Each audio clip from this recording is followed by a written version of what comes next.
Hey, good morning. We have reached episode number 16 of our study of the book of Genesis. Today is Genesis 8, verses 1 through 19. And what we're going to see is the continuation of the story of Noah, as Noah and his family are going to end up getting to the point that they can finally leave the ark. Now, we saw in the previous couple of chapters that the world had just become a mess, that the world was corrupt and evil. Great population explosion would have happened, but there was incredible demonic activity, sexual perversion. The thoughts and the intents of the hearts of mankind, of humanity, was evil all the time.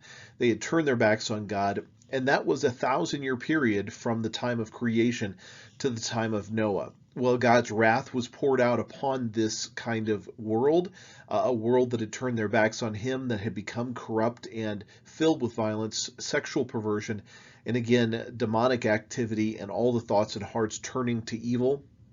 It's the same wrath of God that will be poured out upon our end times world.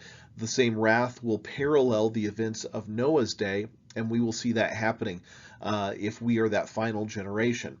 Well, Noah was in an ark. God had told him to build the ark. Noah obeyed. Noah walked with God. Noah was righteous. They climbed into the ark. God shut the door, and once the door was shut, there was no more opportunity for anyone to be saved. That moment was gone. And that's what's going to happen again at the end times, that there will be a time where the door is shut and there will be no more opportunity for people to be saved. In fact, there are two times in life that doors really are shut. One is when you die and you leave this world, you will have no more opportunity, or it's when the wrath of God comes, when God returns, there will be a point where the door is shut and there are no more opportunities to be saved at that time. They climbed in the ark, God shut the door, and then the waters were released. That water vapor that surrounded the world, that was released, and water from below began to come up. And all of that would create the worldwide catastrophic flood, creating the world that we know today. Well, chapter 8, we get into the family of Noah leaving the ark, so let's jump into that and look at it starting in chapter 8, verse 1.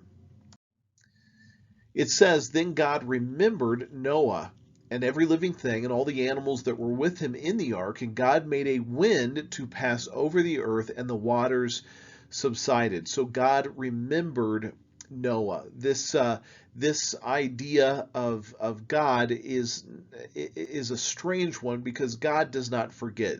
God did not certainly forget Noah. Remembering was more of the fact that God was going to fulfill what he had said from the very beginning. God had again turned his active attention towards Noah as he truly remembered Noah again. Charles Spurgeon said it this way: Noah had been shut up in the ark for many a day, and at the right time, God thought of him, practically thought of him, and came to visit him. And then he says it to us: "Dear heart, you have been shut out from the world for many days, but God has not forgotten you." God remembered Noah, and God also remembers you. So just the right time, God intervenes and speaks to the heart of Noah. God remembers Noah. Not that God ever forgot Noah, but God came and interacted with him and turned his attention to him at just the right time, in the same way he does with us. God turns his attention to us and remembers us. Not that he ever forgot us, but he interacts with us just at the right time. As God remembered them on the ark, he remembered all the living things, the animals that were with him in the ark. He made a wind to pass over the earth. God knew how to make the waters subside. Even a big problem like this was not a big problem to God. The God who created the heavens and the earth could also create a wind to be able to cause the waters to subside.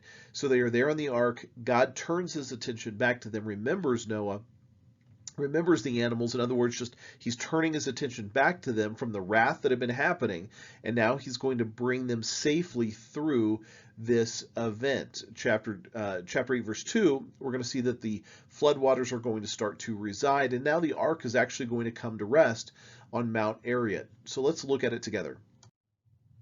Now the fountains of the deep and the windows of heaven were also stopped, and the rain from heaven was restrained, and the waters receded continually from the earth.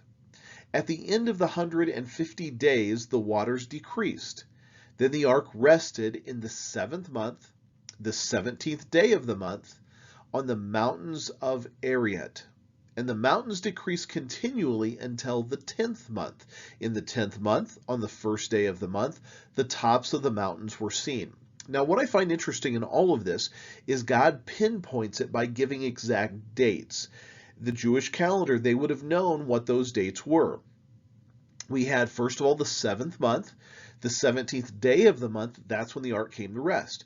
Then you have the 10th month, and the first day of the month, that's when the tops of the mountains were seen. So God is giving clear, specific dates that this is not just a figurative event. This is not just a made-up mythical event.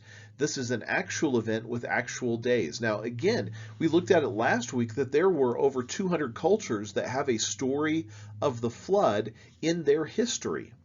In other words, people who were descended from the sons of Noah and the families of Noah, these sons would have gone out and cultures would have been created out of this. And in that time, this story, this account of the flood would pass down from generation to generation through a verbal communication storytelling mode. Sometimes it gets written down, but many times it's just that storytelling mode from one generation to the next, and he gives specific details so that we can know that God is a part of this. The rain that began in Genesis chapter 7, verses 11 through 12 was now stopped. God was in control of when the rain and the waters began, and he was also in control of when they stopped. Now, the ark came to rest on one of the mountains, Mount Ariat. In one way of thinking, you would think that, well, this is a bad place for the ark to be resting because this is going to create high altitude, and mountainous terrain meant it's going to be difficult for Noah and his family and all of the animals to get out of this location. However, it's also a good place if God wanted to preserve the ark for thousands of years. It's a great possibility for this to happen. Now, the tops of the mountains, though, were beginning to be seen. This is another indication of the fact that this is a worldwide flood. It is so significant that for the time, the tops of the mountains were covered, and now they can be seen again as the waters decreased continually. So this is a worldwide, this is not a localized flood. A localized flood could not create water deep enough and high enough to cover the mountains. But now we have this worldwide flood happening across the entire globe to show how significant this change was. So it came to pass at the end of 40 days. Now that 40-day mark is from the beginning of the flood, the beginning of the rain that happened, Genesis 7, verses 11 and 12. From the day that the rain and the water began, 40 days after that event, Noah opened the window of the ark which he had made. Remember, he had made an opening near the top of the ark. This is the open window, or the window that he opened when going out to look and to see what is going on. Then he sent out a raven, which kept going to and fro until the waters had dried up from the earth. He also sent out for himself a dove to see if the waters had receded from the face of the ground. But the dove found no resting place for the sole of her foot, and she returned into the ark to him, for the waters on the face of the for the waters were on the face of the whole earth. So he sends out two birds. One, the raven is an unclean bird. A raven is a scavenger. And so the assumption that is made is as the raven goes out, the raven does not return, because this is a bird that is a scavenger, meaning the bird is probably going to feast upon carcasses, corpses that are floating in the waters. So whether it's humanity or whether it's animals that are floating there that are part of the destruction of what happened, the raven would just feast upon that and not return. It could land on those animals. Now the difference is the dove is a clean animal, and the dove would not land on these carcasses. So Noah could have known if the dove doesn't come back, or if the dove comes back, there's going to be some indication of what's going on in the world around us. If the dove doesn't come back, then that means it's free for us to go. But if the dove does come back, it's not going to be free for us to go. because because Noah was trusting God. He was putting out these tests. He was putting out the tests of the birds. Now, Charles Spurgeon made a really interesting point from the idea that the dove found no resting place. He explained that, like the dove, the believer finds no true resting place in this world. He said it this way: the world is said to be progressing, advancing, improving, but we can't see it. The same sin, the same filthiness, the same universally unbounding unbelief that our fathers complained of, we are obliged to complain of still. And we are weary with the world, weary with he was writing in the 19th century, and all its boasted civilization. There is nothing upon which the sole of our foot can rest. So like that dove, in this world, the believer finds nothing that we can truly rest on. The world is not our home. We look to our heavenly abode, our heavenly home, being with God forever. That's our home. We are not citizens of this world. We are really aliens and strangers to this world. We are exiles in this world, and we are longing for and looking for the place where we can finally rest, where we can finally put our foot down, and that is eternity with God forever. Well, the story keeps going this way. So Noah put out his hand, and he took her, that's the dove, and he drew her into the ark to himself. And he waited yet another 7 days. And again he sent the dove out from the ark. Then the dove came back to him in the evening, and behold, a fleshly plucked olive leaf was in her mouth. Now, if you've seen any paintings or drawings, what you're going to see, especially in churches, you will see a picture of a dove, but it usually has an olive branch in its mouth. By the way, there's no way a dove could carry back an olive branch. That is putting things into Scripture that we want to put into Scripture. It says clearly the dove came back with a freshly plucked olive leaf that was in her mouth, a small little leaf to an olive tree. That's what was in her mouth, not a branch. That's again just adding to the scene things that were not actually there. Noah knew that the waters had receded from the earth, but he didn't know how far they had receded. So he waited yet another 7 days. He sent out the dove again, which this time did not return again to him anymore. So he sent out the raven. The raven never came back, because the raven would just land and feast upon the flesh in the waters. The dove came back the first time, went out again, came back a second time with an olive leaf, went out again, and did not return the third time. And now Noah knew that it was safe to go. It was safe to go back into the world which God had destroyed. You know, what's interesting about all of this is that God specifically told Noah when he was to get in the ark. God warned them. He prepared them. Noah and his family were obedient, and they were given specific instructions of when you are to get in the ark. Do you know, though, that God did not give Noah any indication of how long he was going to be there or when he could finally come out of the ark? And I feel like that's a wonderful analogy of life. God often to us says, he prepares us, and he says, I want you to do this, but I'm not going to tell you when it's going to be over. There are times in our lives that God prepares us for a trial, but he doesn't tell us how long that trial is going to last. There are times that he wants to make changes in the direction of our lives or in the things that we are doing in our lives, but he doesn't often tell us how long that process is going to last or when we can finally step out. In the same way with Noah, he told him exactly when to get in the ark, but it was really unnecessary that he should know when he was ready to get out.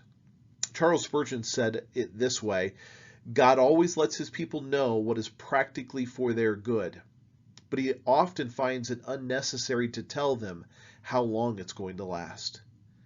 Well, Noah had put out his hand, the dove flew away, did not return, so now we know that the world, the earth, is habitable again. Well, it came to pass in the 601st year. Again, specific dates. God gives specific timelines. This is not mythical. This is specific events that would have been carried from one family to another through the storytelling mode. It came to pass in the year that was 600 and the first year, in the first month, in the first day of the month, that the waters were dried up from the earth. Noah removed the covering of the ark, and he looked. And indeed the surface of the ground was dry. And in the second month, on the 27th day of the month, the earth was dried. Then God spoke to Noah, saying, Go out of the ark, you and your wife and your sons' wives with you. I want you to go ahead and bring out with you every living thing of all the flesh that is with you, birds and cattle and every creeping thing that creeps on the earth, so that they may abound on the earth, and be fruitful and multiply on the earth. So Noah went out, and his sons and his wife and his sons' wives with him, every animal, every creeping thing, every bird, and whatever creeps on the earth, according to their families, they went out of the ark. Genesis 7, verses 11 through 13 says that Noah entered the ark on the 17th day of the second month of the 600th year of his life. This is almost a full year later. And in the second month of his 601st year, Noah left the ark. It was like a full ark calendar year that he was there and experienced. I bet they were sick of the ark by that time. God prepared them of when they needed to step in, and they were going to spend the next year of their lives in there. These living things, these animals, would be let out, and they would once again repopulate the earth. They're going to be many thousands of years from that time, but all of us really descend out of the life of the family of Noah. First coming out of Adam and Eve, then coming out of the generations that led from Adam and Eve to Noah, and then coming out from Noah to the rest of the earth. Noah came out of the ark. He was no longer cooped up and pinned up within its just narrow limits. Now he just walked abroad, and the whole world was before him. He could choose where he wanted to go. Isn't that kind of the picture of what it means to have freedom as a believer in Christ, who's been buried with Christ?